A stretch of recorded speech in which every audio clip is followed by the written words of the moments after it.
Hello, and thank you for joining us for today's Money Talk workshop. We'll be with you in just a moment.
We will give people a few more minutes to join in before we get started.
Alrighty, good evening, everyone. Hope you all are being safe during these current times.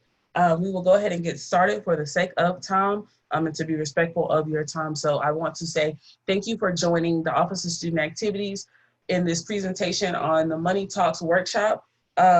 Just as a caveat, this is really just quick, helpful tips about how to manage money within your organizations. At any point in time, if you have a question or thought or concern, feel free to unmute yourself or drop your question in the group chat, and we will try to answer it through this conversation, just so that we can make sure that not only are your questions being addressed, but any concerns you may have as well.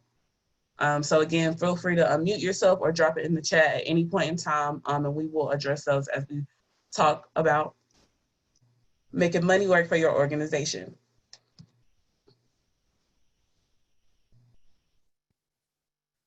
So again, welcome.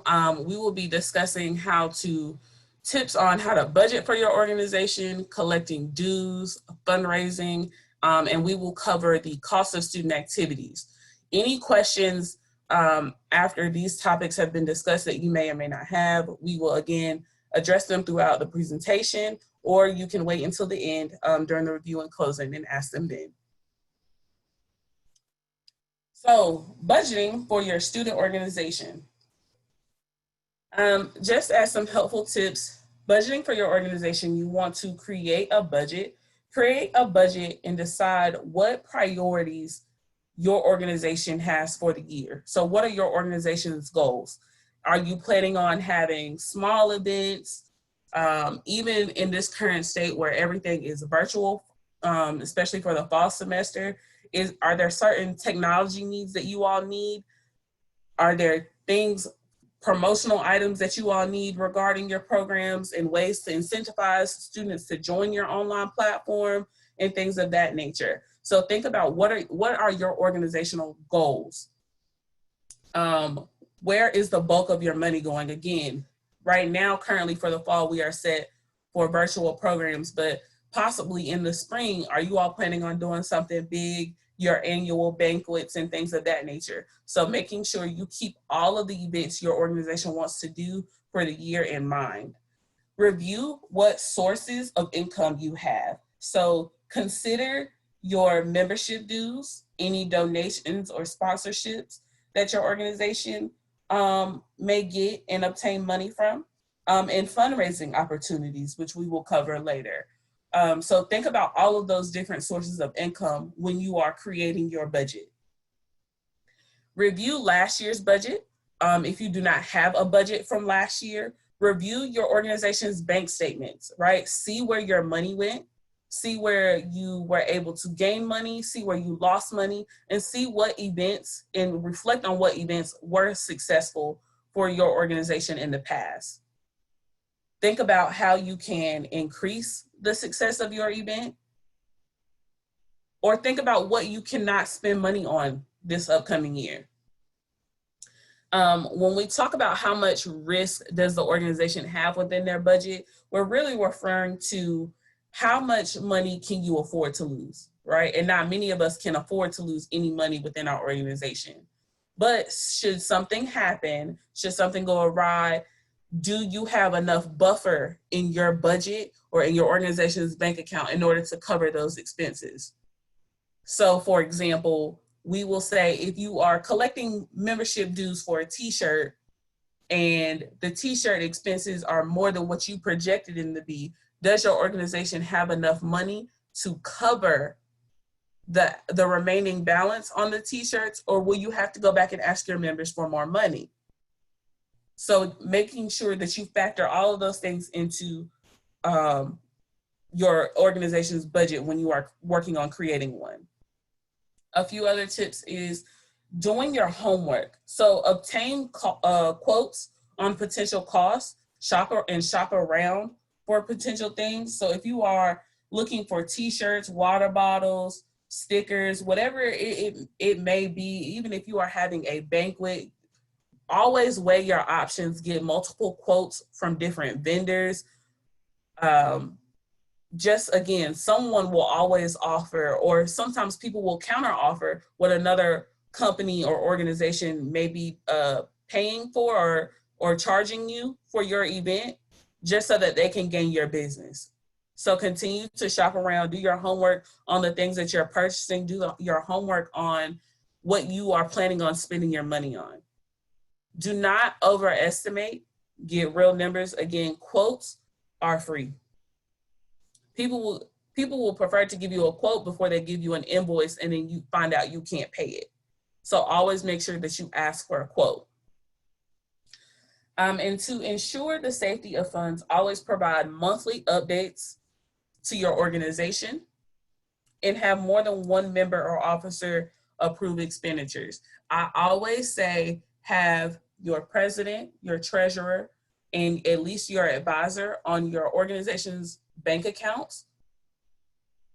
That's just so, again, at any point in time, even if your advisor is not available, there's at least two parties that can go to the bank, make approvals when swiping the bank card, when depositing money into the organization, and things of that nature. So making sure that there's more than one person who knows what's going on financially within your organization. Keep accurate records. Keep accurate records of things that you are spending within your organization, keeping up with your quotes, things that you have budgeted for, things that you didn't budget for, budgeted what you have budgeted for versus your actual costs. And again, any unanticipated expenses for your organization. These are just, again, some helpful hints when you are thinking of creating a budget for your organization. A few other helpful hints would be, don't be afraid to ask for discounts or specials.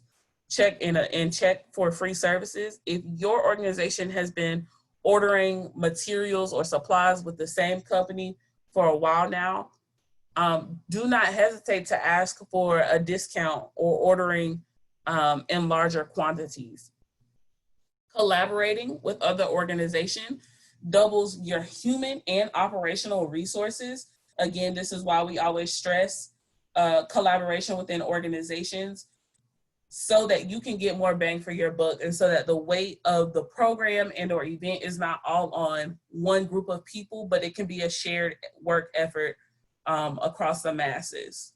If you are thinking of printing banners, t-shirts, or other paraphernalia, don't put a date on it, so that you can use them for other events. I will also say organizations who typically change their logo every year is something I would kind of stay away from. Again, this relates into the next point of bulk quantity orders. They tend to be more cost effective than individual orders. And if you can order more now and save money in the long run versus just a simple logo change, it is better for your organization, for your members, and for brand consistency for your organizations. If you are able to pick up the orders instead of getting them delivered in the Greensboro area, there are a lot of companies who make t-shirts or do specialized promotional items, especially with it being a college town. There are a lot of services offered. If you are able to go pick up those orders instead of getting them delivered, that will cut down on your shipping costs a lot. If you have food at an event, food is always going to be your largest expense for any program that you decide to do. So for those who do like their annual banquets or having food at a meeting, break the food up into smaller portions if you are able to. And again, always keep in mind that when you are serving food for large groups, be sure that your members or those that are hosting, so primarily the executive board, eat last so that there's enough food at the event for your guests. You are not a guest at your own event, so you should not be eating first.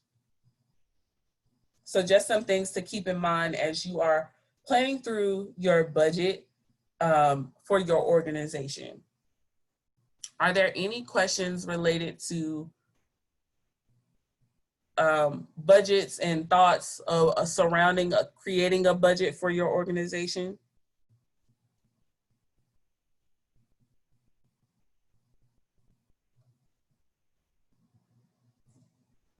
No? Okay, we will move on. So next we will discuss kind of some tips and tricks for collecting dues. Primarily dues are always utilized for, again, t-shirts and the functionality of your organization. So thinking about what you are offering to your members or what your members are getting out of when you're collecting dues. Typically, here are a few reasons why dues fail. Dues are not defined, so people don't know how much they are supposed to pay to join your organization. The membership benefits don't add up to the amount that you are charging for students to join your organization.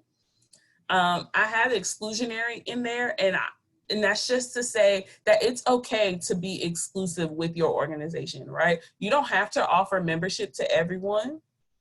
You don't have to, just because students want to join your organization doesn't mean you also have to allow them. It is okay to be exclusive with your organization. Some organizations have application processes. Some have interview processes. It is okay to be exclusive with your organization. It is better to have 5 members that actually do the work of your organization than 200 plus members who are just names on a roster and don't do anything for your organization.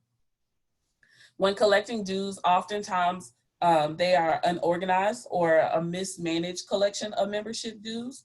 We have seen this quite a bit in our office. and done mediations for organizations surrounding the mismanagement of collecting dues, on being unorganized. Sometimes people have they started out collecting dues in cash, and then they went to PayPal, then they went to Cash App. And so people were confused, and there's mixed messages about where I'm supposed to be sending my money to or giving my money to for the organization. Rogue members, good, bad, or indifferent, right? People will always remember what they felt when they initially interacted with an organization. And so sometimes you will have people, even within your own organizations, who talk bad about your organization and tell you, yes, I paid, but it wasn't worth it, so don't join, right? Making sure that people understand what they are supposed to get out of being a part of your organization.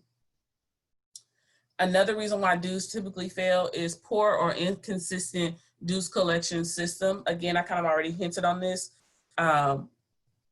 We frown upon the usage of Cash App or any quick kind of money exchange system. We prefer cash, in-person collection of dues, or PayPal. And that's just, again, because those are tied actually to a bank account.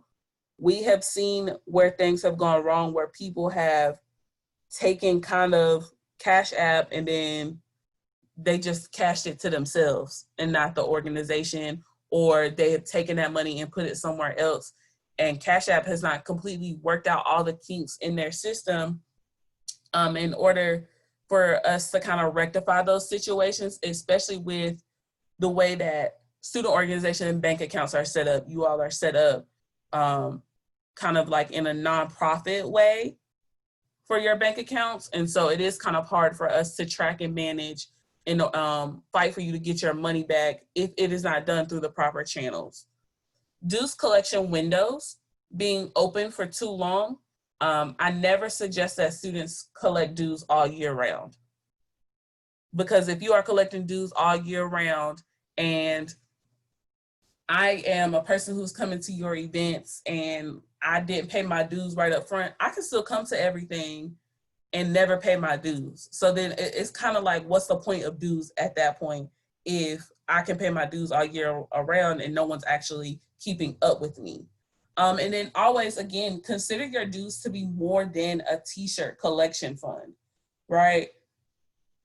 This is the importance of budgeting. Think about what you actually need from your members and the benefits that they can gain from your organization outside of a t-shirt. So some tips on collecting dues. Start early. Start thinking about when you want to collect dues now. Start thinking about how much you want to set them for. A part of when you all are doing the registration process, it asks on your 1891 Connect pages, how much are membership dues? That is something that all students can now see. Again, we want to be transparent with people when they are trying to join our organizations. And so that is a question that is now I can't think of the word. Now a required question, there we go. A required question that all student organizations have to answer up front is, how much are your membership fees? So start thinking about that now.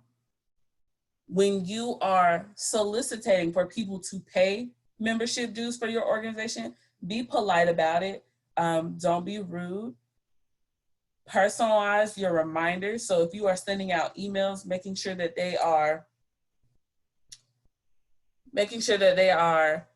nice and being, phrases like please pay attention, things like that, and calling them by name so that they know that they are, in fact, an important person, a part of this organization. Effortless shows of appreciation. One thing that we have done for the Council of Presidents is those organizations who registered in the first day of when registration opened on July 1st, we are doing something special for them in the fall to show our appreciation for them going ahead and registering their organization for the upcoming year. saying little things like saying thank you via Instagram or social media to your members. Again, effortless shows of appreciation. Offer cost incentives for those when people are paying their dues. So to make it easier, kind of give a little, and to give a little bit of a motivation, you could have, again, different time frame windows and say, for those members who pay between this time and this time, your membership dues are $10 versus, you know, the normal 20. Or the first 10 members who pay their dues will also get a gift, right? Offer different things for people to incentivize them to pay their membership dues. Because at the end of the day, if you are budgeting correctly, you will also need that money for your organization. Be specific about when you are collecting dues. The when, the where, the date, time, all of that. Be very specific about how you are collecting dues. Don't have people running all around campus trying to figure out where you collecting dues. Consider electronic versus cash. Either way it goes, you will have to fill out the fundraising and solicitation form, which we will cover later on. But think about and consider how you are collecting dues. Again, we recommend PayPal. PayPal allows the option for you to send invoices to people, and they can pay them kind of during their own time. So that's kind of why we like the utilization of PayPal. It allows you to do that. And then cash, again, if you are doing cash, you also have to make sure you have enough cash to give people their change back and receipts. So the electronic function gives you gives the person who is paying their membership dues an automatic receipt, and it allows you to track, and the money is automatically deposited into your organization's bank account.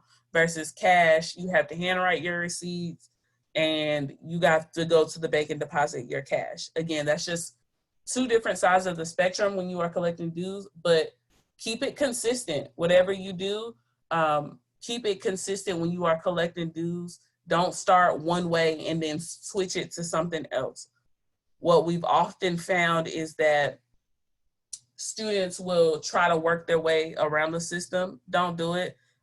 Don't get caught trying to collect membership dues in the student center or in ACB 101. I have caught them all, and there have been consequences.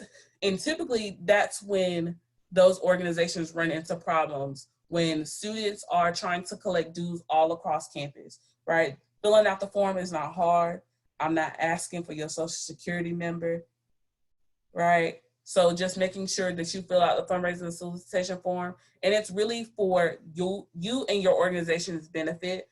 If your advisor cannot be present when you are collecting cash dues, we will try to get an armed security guard for you to collect cash dues. We have had incidents in the past where students advertised that they were collecting dues in the student center and someone robbed them.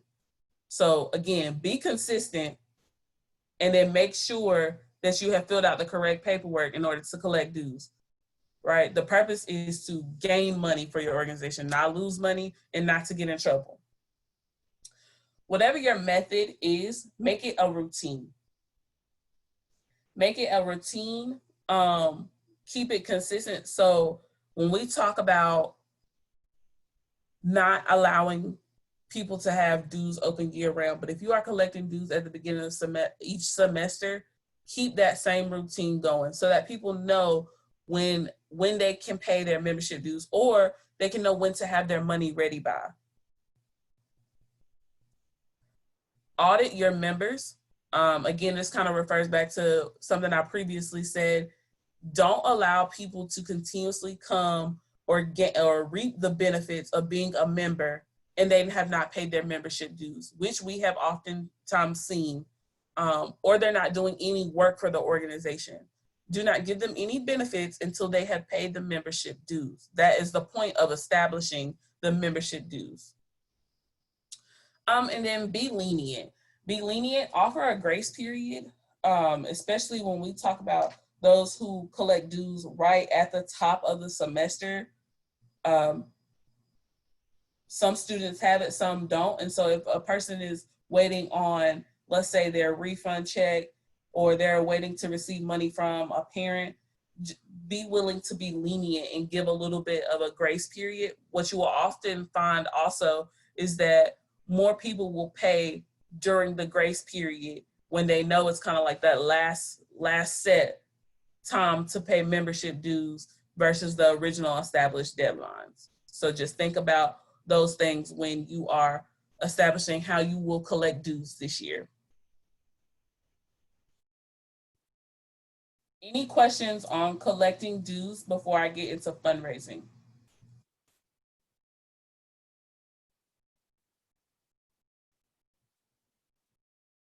No? Okay, we'll move into fundraising. So, a couple fundraising mistakes. Student groups have great ideas for fundraisers, but the problem is the execution.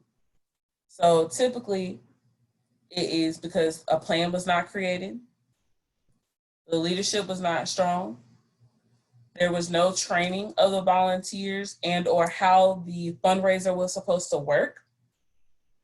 There's no established deadlines. A lot of times people get caught up in fundraising and they're not as successful as they would like them to be because you don't explain to people what you are actually fundraising for. Not asking for enough. So not asking if you are asking or looking at donorships or sponsorships. Oftentimes we settle and we ask for less than what we actually need instead of establishing the bar high off gate. It's okay for people to tell you no at a higher number than you just automatically asking at a lower number and then saying, okay, they gave me, I really needed 10, but I only asked for 5, right? Make sure that if you are obtaining sponsorships or donorships that you are asking for enough. Not being direct with your sponsors and or sponsorship donorships. So not actually telling them what your organization needs the money for or why they should actually sponsor or donate to you. Not using diverse strategies. Oftentimes, we have seen organizations continuously use Chipotle and Zaxby's as fundraisers. After a while, people are going to stop tapping into those because then it just looks like it's regular, right? There's nothing that stands out about your actual fundraiser. You don't keep track of your numbers, so you're not keeping track of how many times you have advertised it, the money you're actually raising, what you actually need from the fundraiser. And that kind of leads into the next point of not having realistic goals about what you're fundraising the money for, right? So if your organization doesn't collect dues and fundraising is your sole way to get money, then you need to be realistic about your actual goals and in order to have a better fundraiser. Oftentimes, we don't thank the people or show them where the donations went. So whether it is money or it is goods or service, we often don't show people where, when we were collecting those canned goods or we were collecting those shoes or coats, we don't share where those have went. We just ask people to donate and then it's like, poof, it was done. So these are just some common fundraising mistakes that we have noticed over the few years about student organizations when they are looking to fundraise at the university. So a few fundraising tips: get creative. Think outside of the box. Your organization is not limited to just fundraising with Chipotle or Zaxby's. A part of fundraising is thinking ahead and planning early. This leads back into your budget. When you know what you need the money for, when you have accurately accounted for the things that your organization is spending money for, then you can plan in advance what kind of fundraiser you want to do, how you're going to do it, what's the purpose of it, et cetera, et cetera. Also, take the time to capitalize on the talents of your organization. If you are the art circle and your organization offers that service, you could do a fundraiser and sell the art that your organization literally creates in their meetings, right? That is a possibility. If you are, let's say, Burge or Couture, you literally could do a fundraiser and have model clinics for people to come and learn how to walk, right? There's an endless amount of possibilities of the type of fundraisers you can have that actually speak and attest to your organization's skills and talents. Make and manage your strategy. Think about how you are, from top to bottom, how much money you need to raise, what you plan on doing, how you're going to get the word out there, what makes your fundraiser different, et cetera, et cetera. Write it out, talk it through. A fundraiser is not something you just throw together 2 weeks and then say, oh yeah, we want everybody to come out to this. People need time to think about what they're going to do and how they're going to contribute. And especially if you are offering a talent or service, sometimes those people who are also aiding in that need time to get their materials together as well. So making sure that you think out your strategy. Know your audience. Is it broad or is it targeted? Are you trying to get everybody at the university to donate to your fundraiser, or are you just advertising it to your members? Are you trying to obtain 20 new members through this fundraiser and get the word out about your organization? Or are you just kind of just like, yeah, we're just doing this to do this?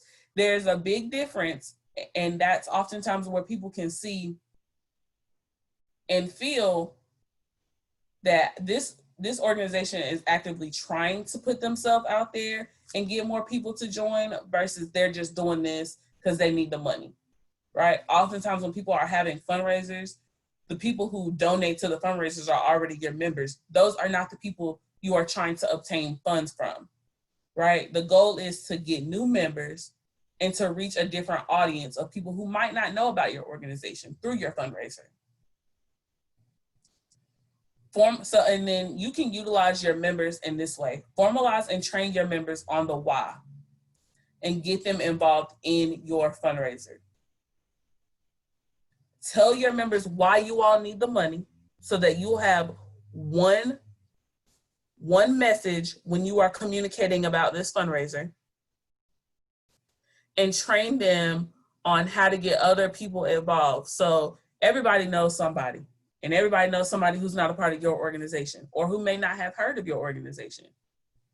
If you are taking the time to actually tell people what your organization is using the funds for, and you're thinking outside of the box, then it is easier for people to get on board with donating versus, oh, this just looks like something that they always do.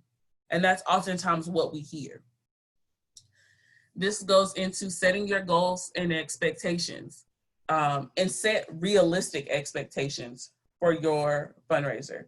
We're not saying that Chipotle is completely out the window, but what we're saying is think outside of the box. If you are going to do a Chipotle fundraiser, then set a realistic goal or expectation of how much money that you expect to actually get from that fundraiser. Consider the timing of your fundraiser. So whether it's seasonal, weather, or other activities, especially if you are doing something homegrown to your organization, consider the timing. And again, go back and be consistent. If your organization is always doing a specific fundraiser around the same time and it's beneficial for you all, then continue to do that. But also, again, think of new ways to make it bigger and better so that you can always attract more money. Think of a fundraiser that brings the organization and community together. So determine what type of fundraiser you're doing, whether it's an event related or it's a crowdfund, et cetera. Kind of think of different ways that you can kind of bind the two. So I know oftentimes the go-to has been, oh, we're just going to collect canned goods. But then in what other way can you tie the two together? If you're going to collect canned goods, it's more, that's a donation that you're giving to someone else, but you could also tie in the service aspect to it. About 2 years ago, during Hometown Week, we did a donation drive of collecting cans. So it was a bit of a competition to see who could collect the most cans during that whole week.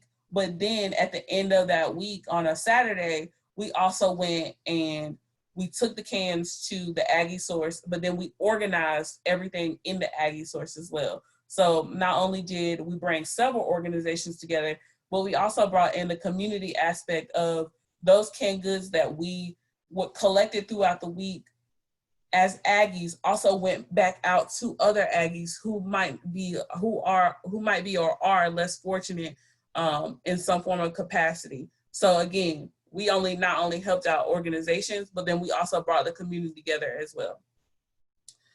Sending out thank yous at the end of your fundraiser, sending out thank yous to the people, whether it's your executive board members or your overall members of the organization, or even someone who might have stuck out to you during your fundraiser, just letting the people know that you're appreciative of their efforts and donations as well.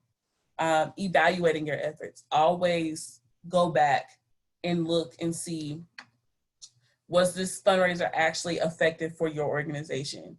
Did you do all you can? Did you advertise it enough? Did your members advertise it enough? Was everything done to your full and best ability for the fundraiser to be successful? And don't be afraid to ask for help or advice, whether that is from our office or from other organizations or from other companies, right? There's always people who are willing to give a helping hand in helping you all be better.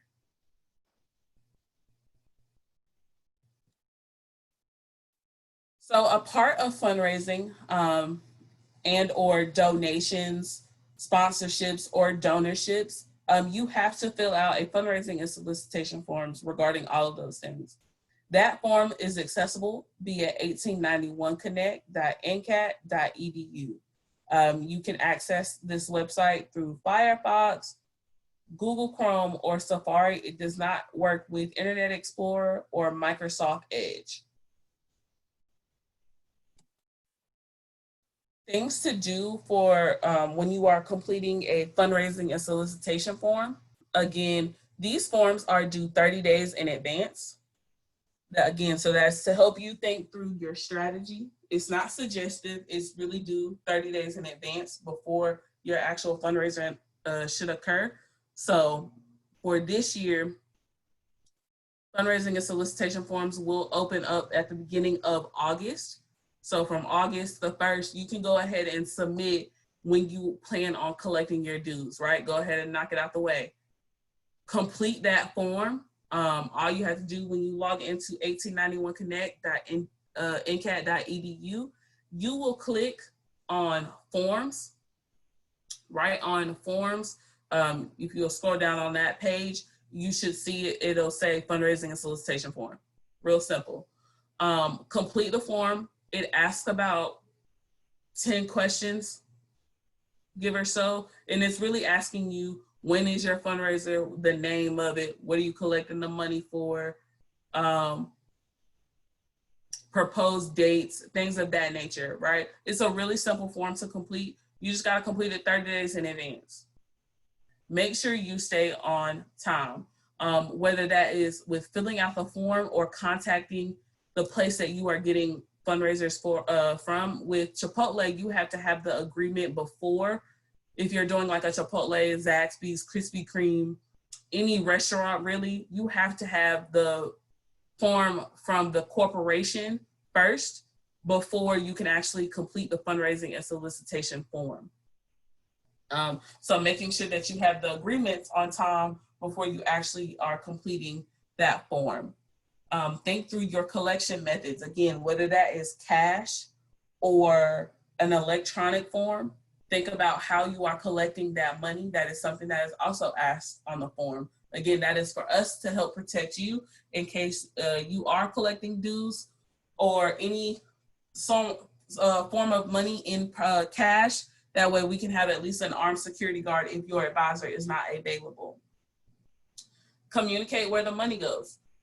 Letting members know where your money is going, and how they'll be contributing to the organization.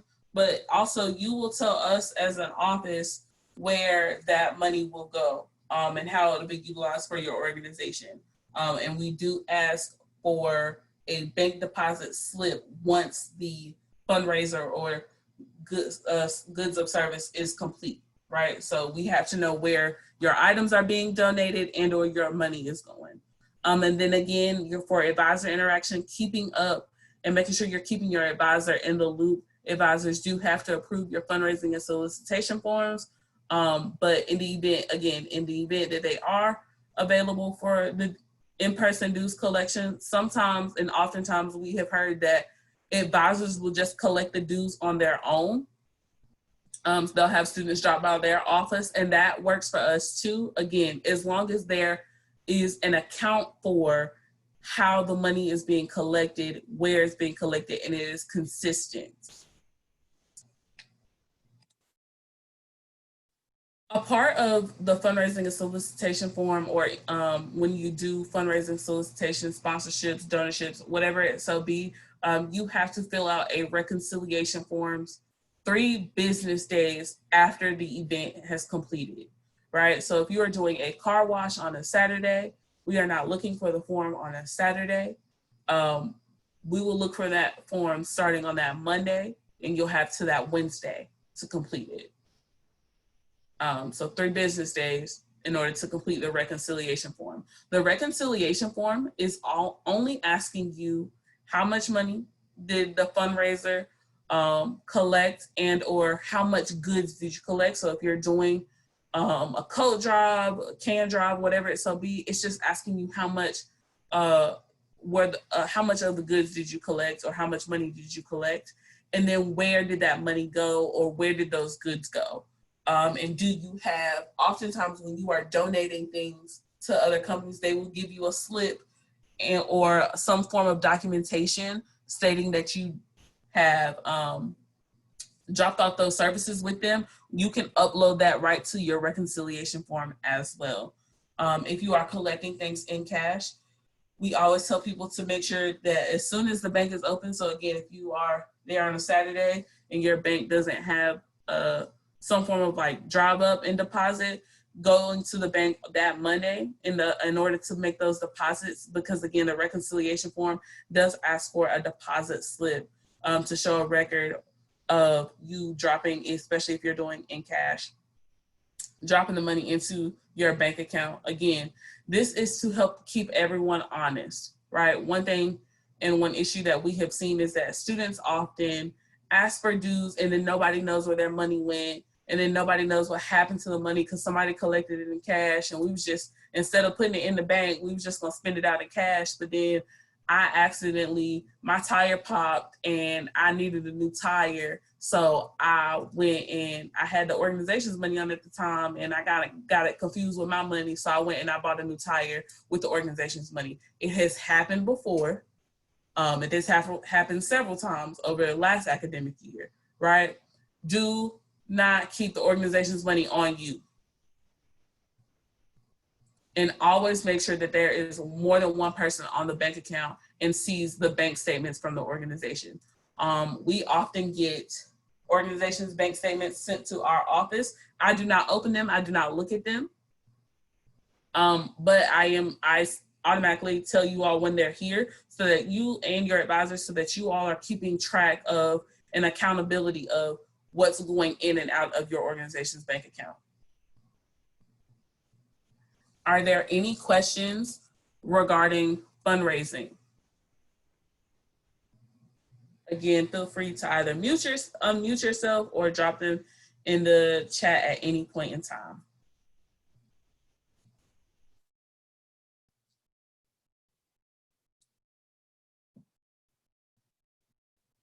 So next, we will cover COSA, which is abbreviated for the COSA Student Activities Fund.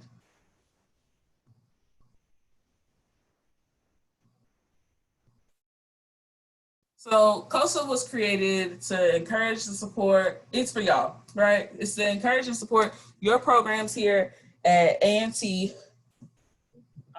It is purpose is not to fully fund any of your events, but to assist you.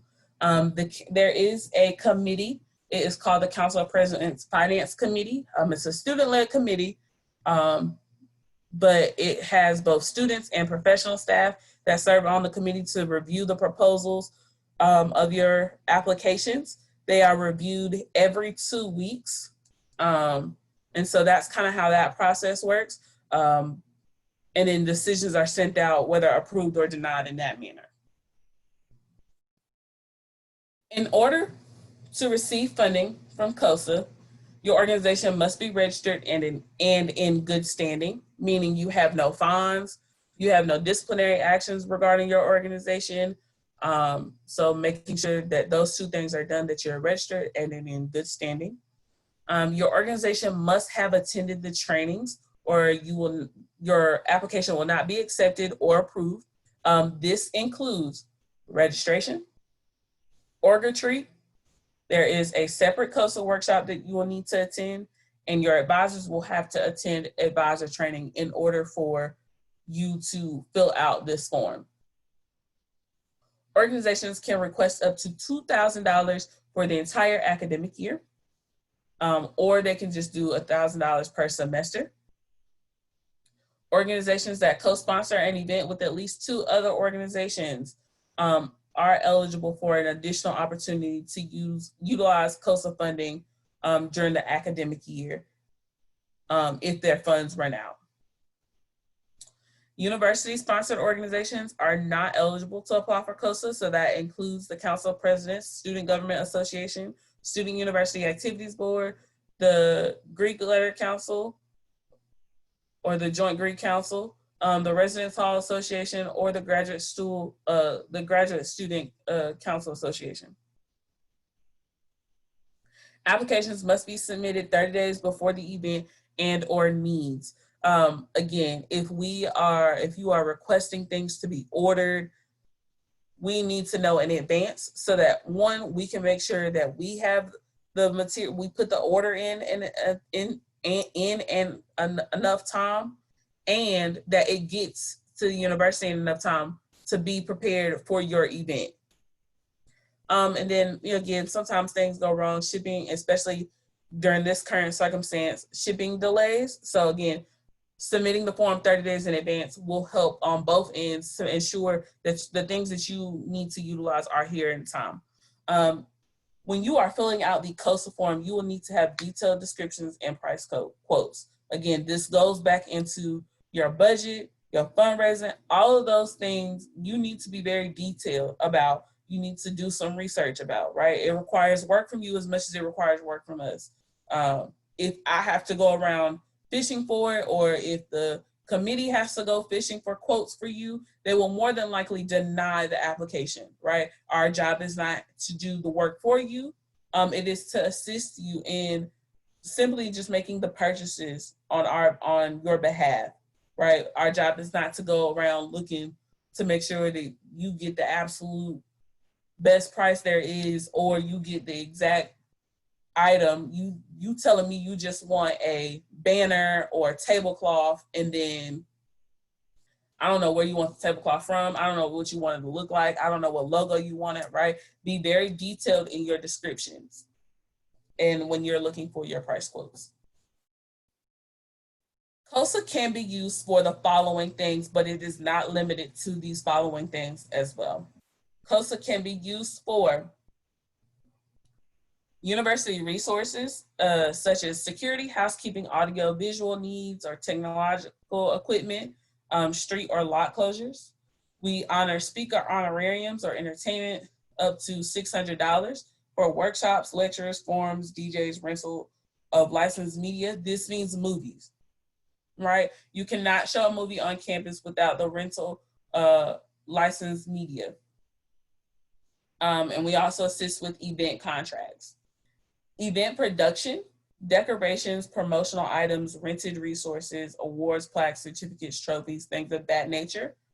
Organizational support, branding materials, t-shirts, tablecloths, pins, etc. Now, one thing, a caveat about these t-shirts, I will say this, If your organization collects dues and you tell me that in your justification that we collected dues for our t-shirts, but we ain't have enough money, that is not a committee issue.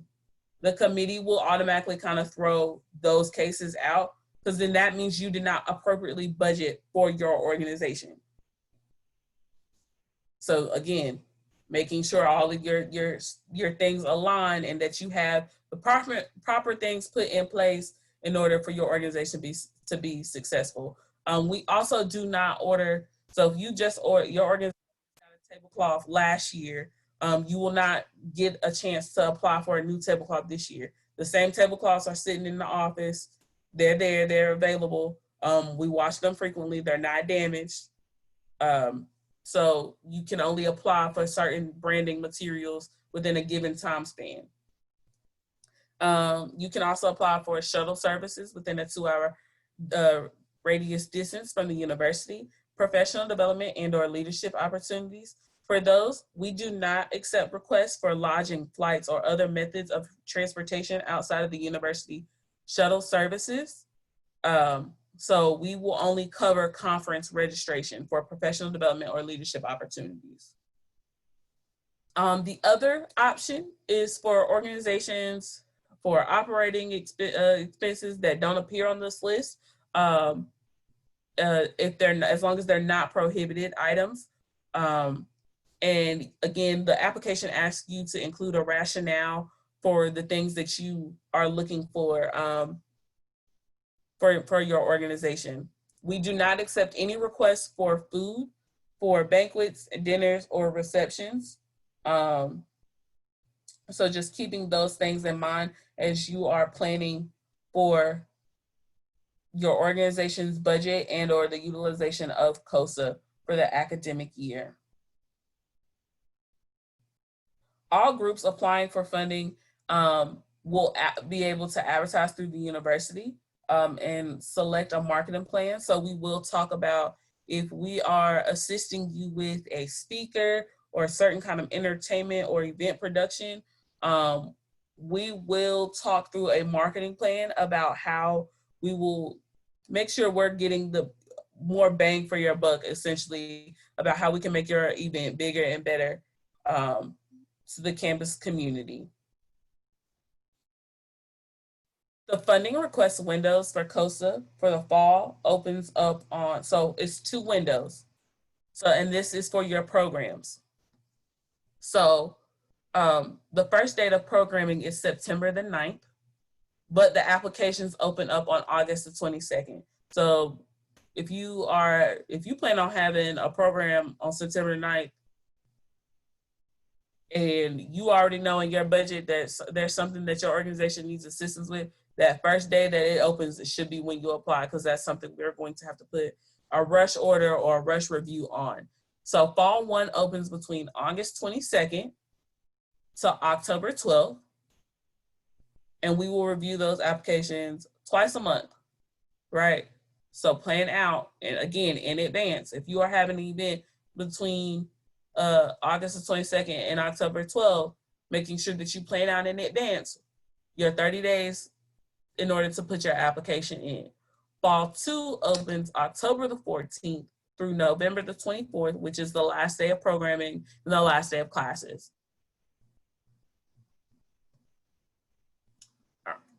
Are there any questions regarding those 2 dates?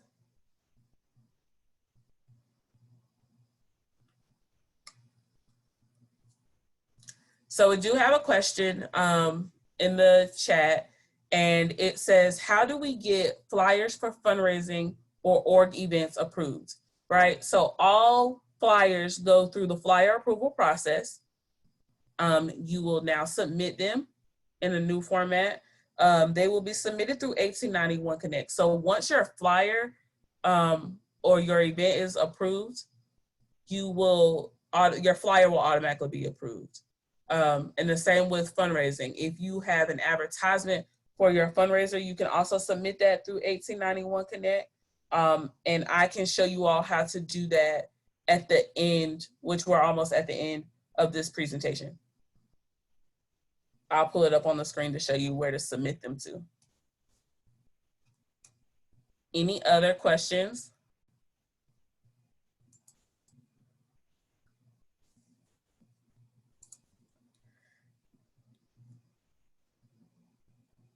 Again,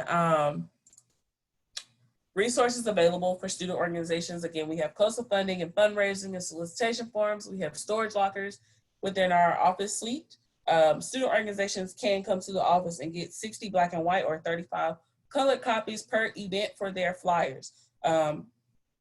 We have computer access. I am not sure how that will work given the current circumstances for the fall semester, but there are computers available for student organizations to utilize. Should you need to use them, we will share out how that experience will work and if there's changes in how we have currently done that given the circumstances. Collaboration and workspaces. You can also set up individual appointments with the Council of Presidents. They do executive board leadership development. They also offer education and training workshops throughout the year. They do new student organization consultations. And again, they are just there for general assistance, whether you have questions, you want to run program ideas by them, thoughts, anything of that nature. You can find all of those resources within the Office of Student Activities and Campus Involvement provided by the Council of Presidents. Just a quick reminder, registration is currently open. It is $35 per organization. That fee will not increase. That fee will stay the same all the way up until September the 1st when registration closes at 5:00 p.m. Student org retreat will still occur on August the 22nd in a virtual format from 11 to 4 p.m.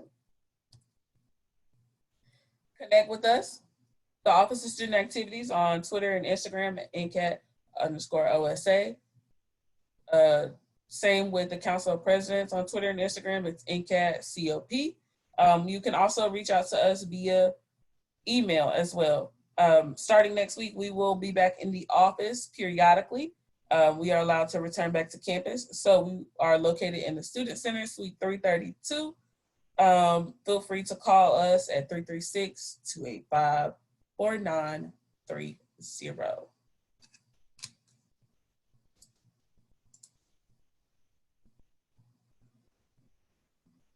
One question that just popped up is, so I will read this. So since many of our events will be virtual this semester, will COP be providing fundraising or creating professional Zoom accounts for each organization so we can host events that are longer than 45 minutes?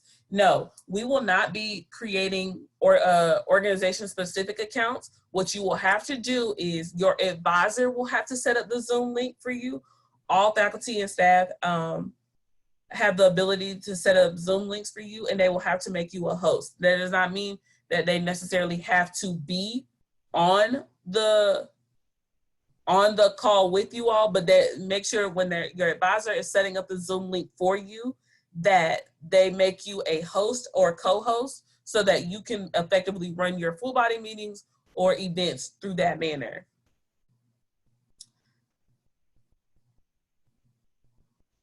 Another question that popped up is, would it be okay to suspend dues for the fall semester? Yes, it is okay for your organization to suspend dues for the fall semester. Again, that is completely up to you. You all have that ability to kind of set those dates and deadlines. I will just say this: if you are going to suspend your dues for the fall semester, make sure you appropriately communicate with your members that there will be a possibility or there will be a membership dues fee in the spring semester, right? So making sure that they don't go all semester thinking that, oh, we didn't have to pay nothing. Why did you just come up with this money out of nowhere, right? Communicate with them why you chose to suspend dues for the semester, and then that there's a possibility that you will have to pay them in the spring, excuse me.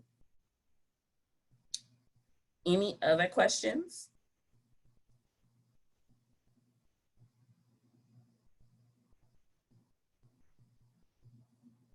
Well, if there are no more questions, I will hang out for a little bit just to address any private concerns that you all may have, or again, feel free to privately message me and or email me any questions or concerns you all may have. I want to take the time to say thank you all for joining us today for this brief workshop on how to effectively collect dues for your organization, budget for your organization, and fundraise for your organizations. I know this semester will look greatly different for us all, but we are going to get through it.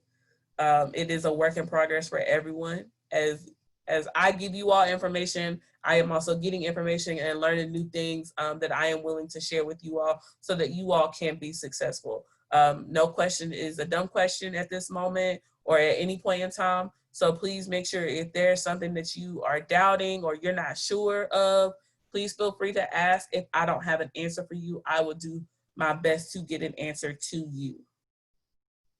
Again, thank you all for joining us. Have a good night.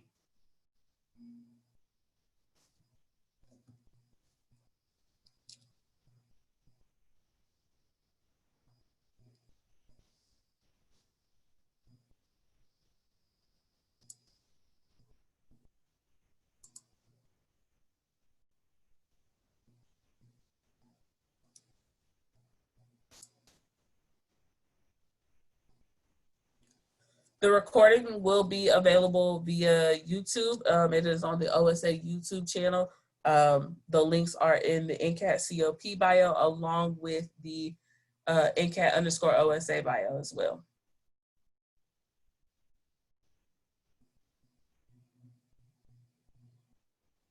If a student chooses to stay at home but is still enrolled in classes, can they still be a part of the organization?